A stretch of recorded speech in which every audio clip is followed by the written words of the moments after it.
তিনটা তিন দিকে একেতে চিপা রাস্তা, তারপরেও চলে বাস। আমি টান দেই, আমি টানের দিকে ফোকাস রাখি, তা না হলে প্রাইভেট আগে উঠবে না আর আমি দুলো খাবা না। যে এত সুন্দর রাস্তা দেখতেছেন না, এই দেখেন।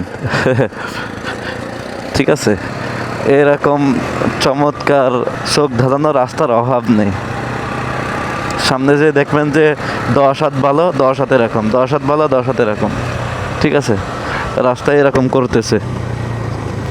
এটা হচ্ছে বরঙ্গাইল টু সুজা টাঙ্গাইলের রাস্তা। এটা হাইওয়ের কাজ চলতেছে, অলরেডি অনেকটাই কভার হয়ে গেছে এখন আলহামদুলিল্লাহ। তবে এখনও যেটুকু খারাপ আছে, এই খারাপটুকু সামলানো যায় না। খুবই ডেঞ্জারাস খারাপ, একটু খারাপ না, ডেঞ্জারাস খারাপ। আর এই রোডে যে স্পিডে সিএনজি চলে রে ভাই, আমি বারবার যতবার এই রোডে আসি ততবারই এই কথা বলি, আর না বলে উপায় নাই। সিএনজি এতটা রংভাবে চলে এবং এতটা স্পিডে চলে, আপনি যদি সুশীল রোডের রাইডার হয়ে থাকেন তাহলে এই রোড আপনার জন্য না। এই যে হাইওয়ের জন্য, এই কাজ করার জন্য এই যে এইসব গাড়িগুলো আইছে। এখানে আমি একবার এসে কাদায় আটকে গেছিলাম, মানে কাজ চলতেছিল তখন বালি দিয়েছিল, আর বালির ভিতর ছিল মাটি, প্রচুর কাদা। দেখছেন এই যে সিএনজি পাল্লা দিচ্ছে অল টাইম, একটা অন্যটার সঙ্গে পাল্লা দিতে থাকে। তো আমরা এখন রওনা দিয়েছি তেবাড়িয়ার দিকে, বরঙ্গাইল টু তেবাড়িয়া। যে রাস্তাগুলো করেছে হাইওয়েগুলো অনেক সুন্দর, ঠিক আছে, ট্রেনে মজা পাওয়া যায়। কিন্তু যে রাস্তাগুলো ভাঙ্গা, ওই দিক দিয়ে হেঁটে যাইতে গেলেও ঝাঁকি লাগে মনে হয়, এমন অবস্থা থাকে।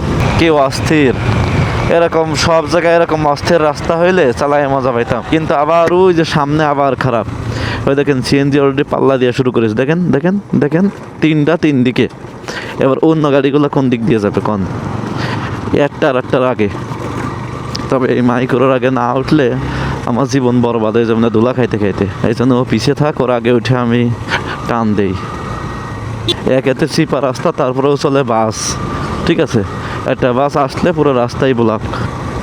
দেখেন সিএনজি সেকেন্ডে সেকেন্ডে সিএনজি আসবে, এই জন্য খুবই সাবধানে চলতে হয় এই রোড দিয়ে। সামনে কয়েকটা ব্রিজ আছে এরকম ভাঙ্গা ব্রিজ, ডেঞ্জারাস, ঠিক করতেছে অবশ্য। এই যে এই মোড়ে এই ধামরাটা দাঁড়ায় রয়েছে, তাহলে এই যে একেতে চিপা রোড, তারপরে এরকম যে দাঁড়ায় থাকে মোড়ের মাঝখানে এসে, তাহলে অন্যান্য গাড়িগুলো চলাফেরা করবে কিভাবে? পার্কিংয়ের কোনো লাইন সাইজ নাই। এখন থেকে ভালো আছে মোটামুটি, বেশ খানিকটা রাস্তা টান দিতে হবে।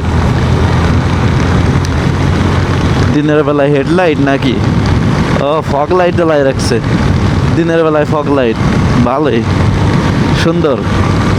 তবে আমি টান দেই, আমি টানের দিকে ফোকাস রাখি, তা না হলে প্রাইভেট আগে উঠবে না আর আমি দুলো খাবা না।